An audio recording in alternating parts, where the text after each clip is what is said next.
Good morning Chhattisgarh. आप देख रहे हैं IBC 24 और मैं हूं आपके साथ शुभांगी ठाकुर। इस बुलेटिन में हम आपको देंगे छत्तीसगढ़ की सभी खबरों का पूरा अपडेट। बुलेटिन की शुरुआत करेंगे, लेकिन सबसे पहले नजर डालते हैं आज के हेडलाइंस पर। आज दिल्ली दौरे पर रहेंगे सीएम साय, शीर्ष नेतृत्व से करेंगे मुलाकात, मुख्यमंत्रियों की बैठक में होंगे शामिल। नारायणपुर में नक्सलियों ने जवानों के कैंप पर किया हमला, दागे BGL रॉकेट लॉन्चर, जवाबी फायरिंग के बाद भागे नक्सली। बहुचर्चित कोयला घोटाला के आरोपियों की 18 जून तक बढ़ी रिमांड, EOW ने दोनों को कोर्ट में किया था पेश। शराब घोटाले के आरोपी अनवर ढेबर, AP त्रिपाठी, त्रिलोक सिंह ढिल्लन और अरविंद सिंह को भी 10 जून तक रिमांड। रायपुर में अवैध हथियार के साथ युवक का वीडियो वायरल, कार में स्टंट करते दिख रहा शख्स, ताक पर नियम, पुलिस को चुनौती। और राजौंद में 2 ट्रकों की जोरदार भिड़ंत के बाद पलटा ट्रक, करंट की चपेट में आने से लगी आग।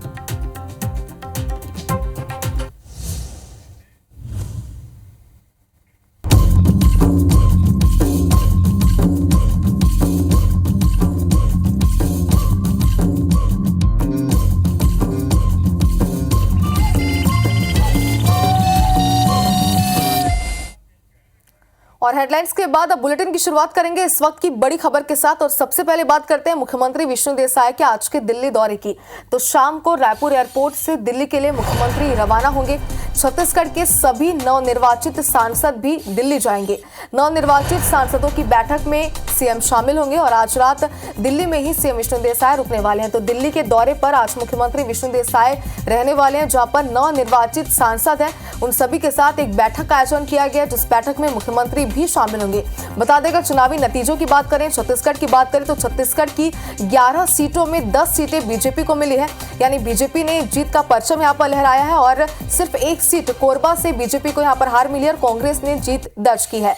और नवनिर्वाचित जो सांसद है उनकी आज बैठक होने वाली है और उस बैठक में मुख्यमंत्री विष्णुदेव साय शामिल होंगे। तो दिल्ली के दौरे पर आज जाने वाले हैं और खास बात तो ये है कि आज दिल्ली में ही मुख्यमंत्री विष्णुदेव साय रुकने वाले हैं, जिसके बाद कई कयास भी लगाए जा रहे हैं, कई उनके कार्यक्रम भी हो सकते हैं, ये भी कयास लगाए जा रहे हैं। फिलहाल अगर बात करें तो इतनी ही जानकारी यहाँ पर निकलकर सामने आई कि मुख्यमंत्री विष्णुदेव साय दिल्ली दौरे के दौरान नवनिर्वाचित सांसदों की बैठक में शामिल होंगे।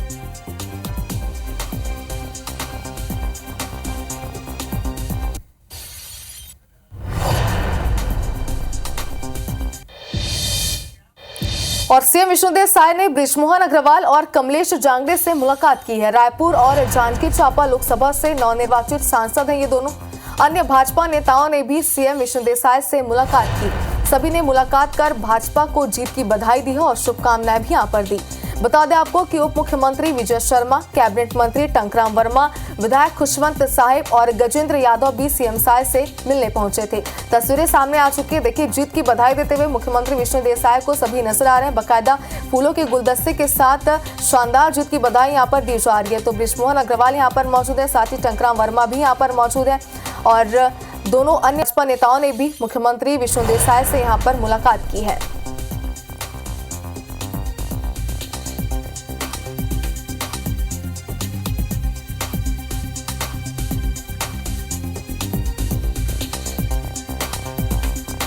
तो आज जो दिल्ली के दौरे पर मुख्यमंत्री विष्णुदेव साय रहने वाले हैं और तस्वीरें जो आप अपने टीवी स्क्रीन पर देख रहे हैं, ये टीवी स्क्रीन पर जो तस्वीरें हैं ये कल की तस्वीरें हैं जहां पर इनके बीच मुलाकात हुई है। और सौरभ सिंह परिहार ज्यादा जानकारी के लिए हमारे संवाददाता इस वक्त लाइव हमारे साथ जुड़ चुके हैं। सौरभ, अगर बात करें मुख्यमंत्री विष्णुदेव साय के दिल्ली दौरे की, तो आज जो जानकारी सामने है उसके अनुसार आज नवनिर्वाचित सांसदों की बैठक होने वाली है जिसमें वो शामिल होंगे। इसके अलावा और क्या कुछ खास उनके कार्यक्रम में रहने वाला है आज?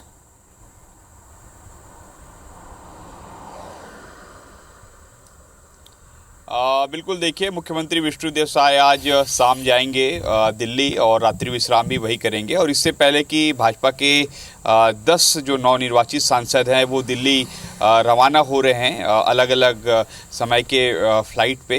जैसे कल ही शाम से ही रवाना हो गया, तो आज सवेरे की फ़्लाइट में भी जो है कुछ सांसद रवाना हो रहे हैं। कुल मिलाकर यही कि बैठक होनी है सभी सांसदों की और अलग अलग राज्यों के जो सांसद हैं उनको भी बुलाया गया है ताकि सबसे एक साथ चर्चा की जा सके जितने भी बीजेपी के जो सांसद जीते हुए हैं। निश्चित रूप से सरकार बनाने जा रही है, एनडीए की सरकार बनने जा रही है और इसमें प्रधानमंत्री मोदी ही जो तीसरी बार शपथ लेने जा रहे हैं। इससे पहले कि छत्तीसगढ़ की बात करें तो छत्तीसगढ़ में 10 सीटों पर बीजेपी की ज़बरदस्त जीत हुई है और ऐसे में अब संभावनाएं जताई जा रही है कि इन 10 में से किसी एक को मौका दिया जा सकता है कैबिनेट मंत्री के रूप में, क्योंकि इससे पहले भी मोदी की सरकार में देखें पहले और दूसरे उनके 2014 और 2019 में तो छत्तीसगढ़ को एक प्रतिनिधित्व तो मिलते रहा है। उससे पहले भी अटल बिहारी वाजपेयी की एनडीए की सरकार रही है, तब भी जो है रमेश बैस या रमन सिंह जैसे नेताओं को जो है जगह मिली थी, केंद्रीय मंत्री बनाया गया था। स्वाभाविक रूप से अब 2024 में चुनाव में ऐतिहासिक जीत मिली है छत्तीसगढ़ में बीजेपी को, तो उसमें से किसी एक को मंत्री बनाया जा सकता है। तो सीएम से भी ये पूछा जाएगा, सीएम विष्णुदेव साय से, कि किन्हें बनाया जा सकता है, चूँकि राज्य के मुख्यमंत्री हैं।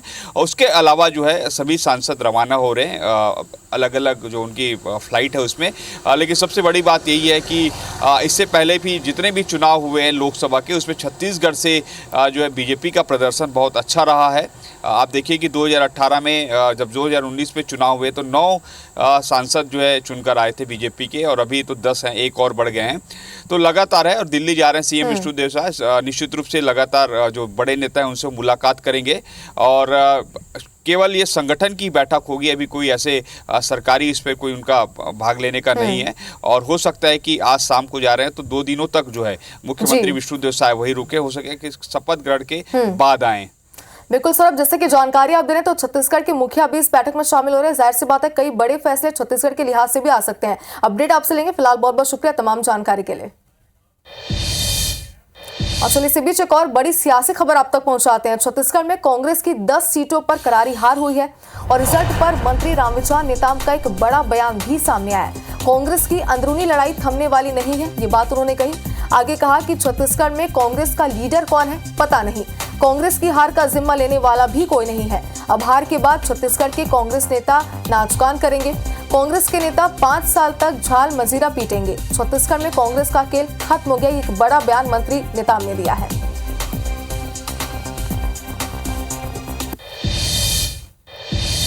चुनाव के परिणाम आ गए हैं और एनडीए सरकार बनाने जा रही है। फिर से तीसरी बार पीएम के रूप में प्रधानमंत्री नरेंद्र मोदी शपथ लेने जा रहे हैं और इस वक्त मेरे साथ आप देख सकते हैं कैबिनेट मंत्री रामविचार नेताम जी हैं।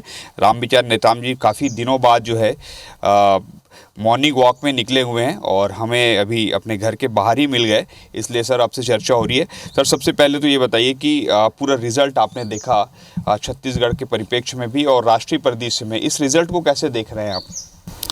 देखिए, जहाँ तक छत्तीसगढ़ की बात है, भारतीय जनता पार्टी का प्रदर्शन बहुत ही अच्छा रहा है। मैं इसके लिए छत्तीसगढ़ के एक एक मतदाताओं को, पार्टी संगठन से जुड़े हुए तमाम सारे कार्यकर्ता साथियों को, जिनके अथक परिश्रम से, मेहनत से छत्तीसगढ़ में हम लोगों ने 11 में से 10 सीटें जीत करके एक इतिहास बनाया है। तो इसके लिए लेकिन पूरे कांग्रेसी सब बड़े नेता हार गए, भूपेश बघेल हार गए, 3 मंत्री हार गए, केवल 1 सीट जो है महंत जी जीत गए। अब कांग्रेस की देखिए अंदरूनी जो लड़ाई चल रही है वो अभी थमने वाली नहीं है। अब कांग्रेस की ये दुर्गति कि वो तो 11 के 11 हारने वाले थे, कुछ कमी रह गया हम ही लोग से, जो हम 11 सीट नहीं जीत पाए। तो ओवरऑल अगर देखा जाए तो कांग्रेस तो नेतृत्व विहीन चुनाव लड़ रही थी। तो सर अब ये लोग करेंगे क्या सर? 5 साल अभी तो, अब 2028 का चुनाव, फिर 2029 का चुनाव होना है, कोई सुझाव? नहीं, मैं तो ये कहूँगा कि अभी ये झाल मजीरा पीटे बजाएं अभी 5 साल, यही है। झाल मजीरा कहाँ पे पीटे? झाल मजीरा वहीं से अपना नाच गान करते रहें। हाँ, अब उनको मनन करना, चिंतन करना, वो देखेंगे। मतलब टाइम पास इसी में हो करें वो? हाँ, बाकी उनका खेल तब खत्म है जी। तो आपने सुना रामविचार नेताम जी को, जो स्पष्ट तौर पर कांग्रेस के तमाम बड़े नेताओं पर तंज कस रहे हैं और कह रहे हैं कि अब उनके पास टाइम पास करने के लिए केवल एक ही चीज़ बचा हुआ है कि नाच गान करते रहें। अब देखना होगा आने वाले दिनों में किस तरीके से कांग्रेस के क्या कोई नेतृत्व में परिवर्तन होता है कि कांग्रेस इसी तरह चलती रहेगी। कैमरामैन योगेंद्र मिश्रा के साथ सौरभ सिंह परिहार, IBC 24 रायपुर।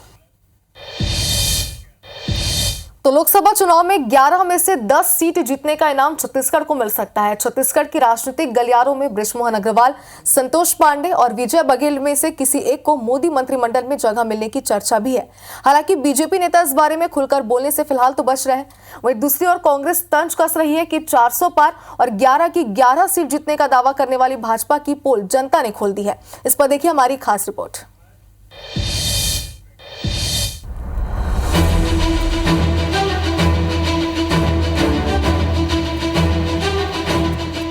लोकसभा चुनाव में जिस तरह से छत्तीसगढ़ बीजेपी ने एकजुट होकर चुनाव लड़ा और 11 में से 10 सीटों पर जीत हासिल की, इससे ऐसी उम्मीद की जा रही है कि इस बार मोदी मंत्रिमंडल में छत्तीसगढ़ को प्रतिनिधित्व करने का मौका मिल सकता है। ऐसे में रायपुर से रिकॉर्ड मतों से जीतने वाले 8 बार के विधायक बृजमोहन अग्रवाल, पूर्व मुख्यमंत्री भूपेश बघेल को हराकर दोबारा सांसद बनने वाले संतोष पांडे और विधानसभा चुनाव में भूपेश बघेल के खिलाफ चुनाव लड़कर भाजपा के पक्ष में माहौल बनाने वाले विजय बघेल, इन तीनों नामों की चर्चा जोरों पर है। हालांकि इस बारे में छत्तीसगढ़ के डिप्टी सीएम अरुण साव ने कहा कि ये निर्णय पार्टी हाईकमान का है।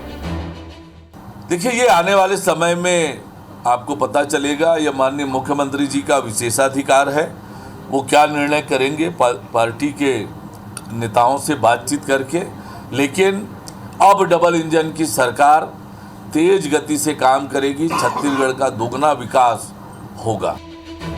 इस पर कांग्रेस ने तंज कसते हुए कहा कि हर बार की तरह इस बार भी छत्तीसगढ़ के साथ छल किया जाएगा। कांग्रेस के पूर्व विधायक विकास उपाध्याय ने कहा कि छत्तीसगढ़ के सांसदों में यहाँ के मुद्दों को उठाने की काबिलियत भी नहीं है। यहाँ से नेतृत्व देना चाहिए। जब 9 सांसद यहाँ से जीत कर जाते हैं तो क्यों उनको जिम्मेदारी और जवाबदारी बड़ी नहीं मिलती। मैं ये भी समझता हूँ, हो सकता है कोई किसी की इतनी काबिलियत भी नहीं होगी कि केंद्र की सरकार में वो मंत्री बन पाए। चुनाव कोई वेव में, कोई बहाव में वो जरूर जीते, लेकिन ऐसी परिस्थितियाँ नहीं थी, ऐसी परिस्थितियाँ नहीं दिखी कि उनको मंत्री नहीं बनाया गया। केंद्र में सरकार गठन के साथ जल्द ही ये साफ हो जाएगा कि एनडीए की सरकार बनाने में महत्वपूर्ण भूमिका निभाने वाले छत्तीसगढ़ को मोदी मंत्रिमंडल में कोई उचित स्थान मिलता है या फिर हमेशा की तरह इस बार भी राज्य मंत्री से संतुष्ट होना होगा। राजेश मिश्रा, IBC 24, रायपुर। तो छत्तीसगढ़ में बीजेपी 11 में से 10 सीटें जीतने में कामयाब हुई है। इस बम्पर जीत से कार्यकर्ताओं में जश्न का माहौल है। सुबह से ही समर्थकों की भीड़ नवनिर्वाचित सांसदों के निवास स्थान में पहुंचकर बधाई दी। हम आपको 3 तस्वीरें इस वक्त आपकी टीवी स्क्रीन पर दिखा रहे हैं। पहली तस्वीर भिलाई के सेक्टर 5 की है, जहां सांसद विजय बघेल को बधाई देने कार्यकर्ताओं का तांता लगा रहा। वहीं दूसरी तस्वीर दंतेवाड़ा की है, जहां नवनिर्वाचित सांसद महेश कश्यप ने मां दंतेश्वरी से आशीर्वाद लिया। उन्होंने माई जी से बस्तर की खुशहाली की कामना की। वहीं तीसरी तस्वीर मोहला मानपुर अंबागढ़ चौकी की है, जहां राजनांदगांव सांसद संतोष पांडे के स्वागत में रैली निकाली गई और जमकर आतिशबाजियां की गई।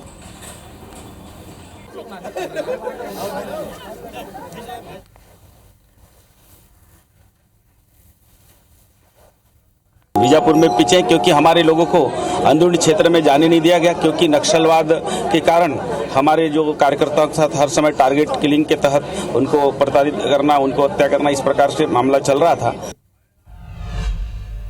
तो प्रदेश में शानदार जीत के बाद जश्न का माहौल रहा। आगे बढ़ते और इसी बीच अब भिलाई से आपको बड़ी खबर दिखाते हैं। यहाँ आपसी रंजिश के चलते युवक की हत्या कर दी गई है। धारदार हथियार से हत्या की गई है। देव बलौदा में देर रात इस पूरी वारदात को अंजाम दिया गया। भिलाई 3 पुलिस ने आरोपियों की पहचान की। हत्या में 8 से ज्यादा युवक शामिल हैं। सभी आरोपियों की तलाश में फिलहाल पुलिस जुटी हुई है। तो आपसी रंजिश के चलते युवक की हत्या यहां पर की गई है। धारदार हथियार से देव बलौदा में देर रात इस पूरी वारदात को अंजाम दिया गया। हालांकि रंजिश क्या थी, किस बात को लेकर के इनके बीच विवाद चल रहा था, फिलहाल ये जानकारी सामने नहीं आई है। तो हत्या में 8 से ज्यादा युवक शामिल हैं, ये बताया जा रहा है। सभी आरोपियों की तलाश में फिलहाल पुलिस जुटी हुई है। तो ये बड़ी खबर इस वक्त आपको दिखा रहे हैं। युवक की हत्या यहां पर की गई है। पुरानी रंजिश के चलते इस पूरी वारदात को अंजाम दिया गया है। देर रात की पूरी घटना बताई जा रही है और फिलहाल जैसे ही पुलिस को इस बात की जानकारी लगी, पुलिस आरोपियों की तलाश में जुट गई है। देव बलौदा में देर रात इस पूरी वारदात को अंजाम दिया गया है। ये जानने की कोशिश अब की जा रही कि आखिर किस बात को लेकर इनके बीच विवाद था, किस बड़ी वारदात को यानी कि हत्या की वारदात को अंजाम दे दिया गया।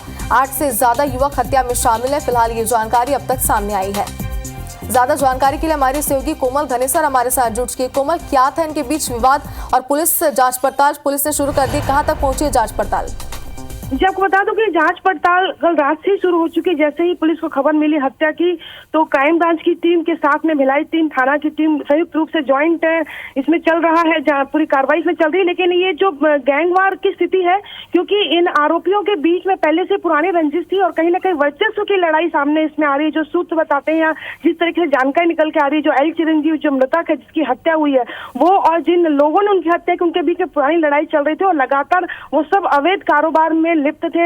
सट्टा, जुआ और गांजा तस्करी जैसी चीजें सामने आ रही है इस पूरे मामले में, और ये आदतन अपराधी थे। तो इसलिए यहाँ पर गैंगवार जो है, वहाँ के लोग जो बता रहे हैं कि आपसी इनकी रंजिश पुराने समय से चले आते, अक्सर आपस में इनमें लड़ाई होती थी। लेकिन कल रात जो हुआ उसमें आरोपियों ने जान ही ले ली सीधे, और धारदार हथियार के साथ में पत्थर से कुचलकर मारे जाने की बात सामने आ रही है। फिलहाल पुलिस ने आरोपियों की भी पहचान कर ली है, क्योंकि जो गैंगवार जैसी स्थिति थी, तो लोग जो बता रहे हैं जिस तरीके से किसके रंजिश की, तो चलिए कोमल, जैसे की जानकारी आप दे रहे हैं, तो कुल मिलाकर इतना तो साफ हो चुका है कि कहीं ना कहीं ये पूरा मामला अवैध कारोबार से जुड़ा हुआ था। फिलहाल बहुत बहुत शुक्रिया तमाम जानकारी के लिए। और चलिए अब नारायणपुर से आपको बड़ी खबर दिखाते हैं। नक्सलियों ने जवानों के कैंप पर हमला किया है। ईरक भट्टी कैंप में नक्सलियों ने हमला किया है। नक्सलियों ने लगातार बीजीएल रॉकेट लॉन्चर यहां पे दागे हैं। एक बीजीएल जवानों के कैंप में फटा भी है। हालांकि राहत की बात है कि कोई हताहत नहीं हुआ, यानी कि किसी प्रकार की जनहानि यहां पर नहीं हुई है। सभी थाना कैंप को अलर्ट कर दिया गया। नक्सली हमले पर जवानों ने जवाबी फायरिंग भी की। जवानों को भारी पड़ता देख नक्सली यहां से भाग निकले। एसपी प्रभात कुमार ने हमले की पुष्टि की है। कोहका मेटा थाना इलाके का ये पूरा मामला है।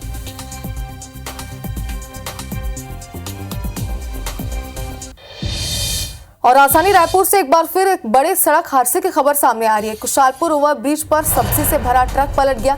ट्रक चालक को हल्की चोटें आई है। राहत की बात यही है, पुरानी बस्ती थाना क्षेत्र का ये पूरा मामला बताया जा रहा है। तो तस्वीर आप देख सकते हैं, कुशालपुर ओवर ब्रिज है जहां पर ये सब्जी से भरा ट्रक पलट गया। हालांकि एक राहत की बात ये रही कि ट्रक चालक को हल्की चोटें आई है। फिलहाल अस्पताल में उसका इलाज जारी है।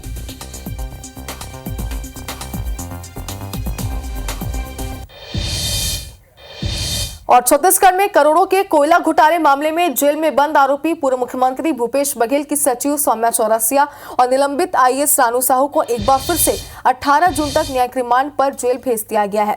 न्यायिक रिमांड खत्म होने पर ईओडब्ल्यू ने दोनों को कोर्ट में पेश किया था। बता दें कि कोयला घोटाले मामले में ईओडब्ल्यू ने सौम्या चौरसिया और रानू साहू को रिमांड में लेकर लगातार पूछताछ की थी।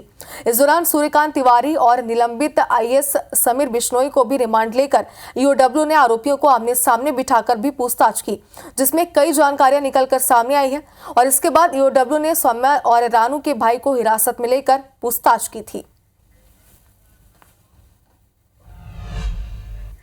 वहीं छत्तीसगढ़ में 2000 करोड़ रुपए से ज्यादा के शराब घोटाले मामले में एक बड़ा अपडेट आप तक पहुंचा दें।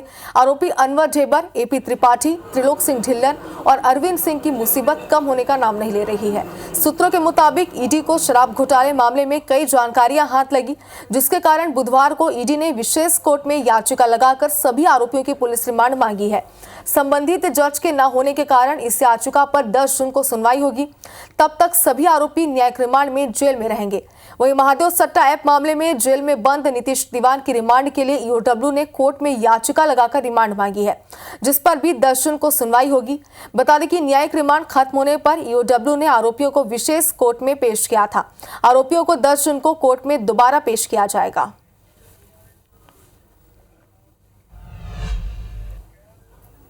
और विश्व पर्यावरण दिवस के मौके पर दुर्ग कोंदल तहसील क्षेत्र के ग्राम हाहालद्दी में संचालित श्री बजरंग आयरन और माइंस प्रबंधन ने जन जागरूकता अभियान चलाया। माइंस प्रबंधन ने आत्मानंद विद्यालय में पौधारोपण किया। प्रबंधन ने चित्रकला प्रतियोगिता का भी आयोजन किया, जिसमें सैकड़ों बच्चों ने हिस्सा लेकर पर्यावरण के प्रति समाज में जागरूकता लाने के लिए कई सुंदर पेंटिंग बनाई। बच्चों ने फलदार पौधे का भी रोपण किया। सहायक महाप्रबंधक डीएन मोहंता ने कहा कि संस्थान वैसे तो साल भर अभियान चलाता है, लेकिन विश्व पर्यावरण दिवस के मौके पर नई पीढ़ी को जागरूक करने के लिए ये कार्यक्रम आयोजित किया गया है और आगे भी करते रहेंगे। खास मौके पर माइंस प्रबंधन की ओर से डीएन मोहंता, बसंत बिंधानी, अतुल जैन, लोकेश दुग्गा के साथ साथ विद्यालय के प्राचार्य एसटी दास समेत छात्र छात्राएं मौजूद रहे।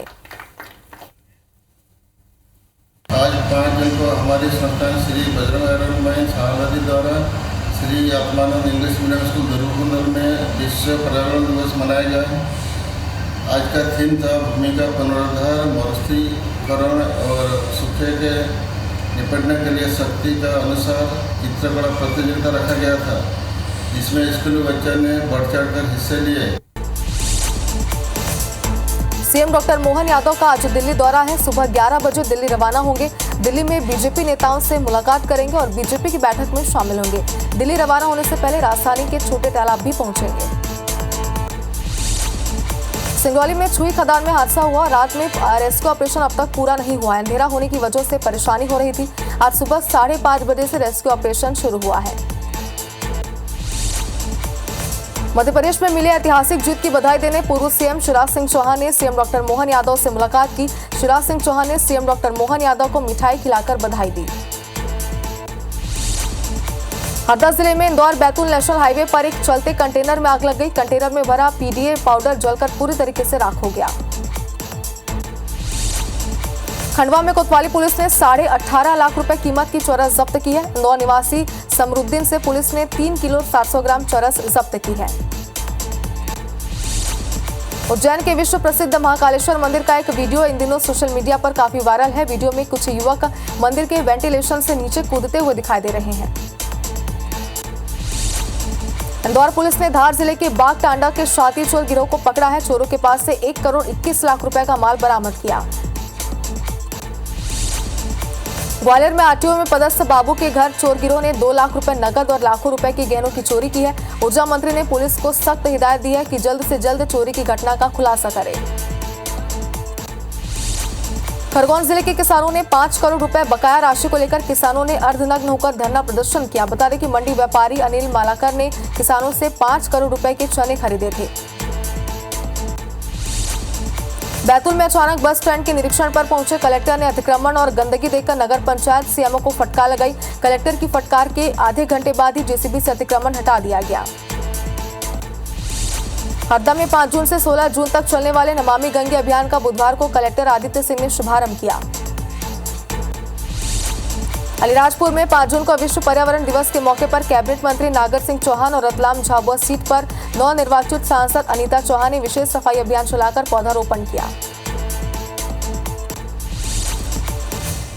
और इसी के साथ इस बुलेटिन में फिलहाल इतना ही, लेकिन खबरों का सिलसिला आगे भी जारी रहेगा। बने रहिए IBC 24 के साथ। नमस्कार।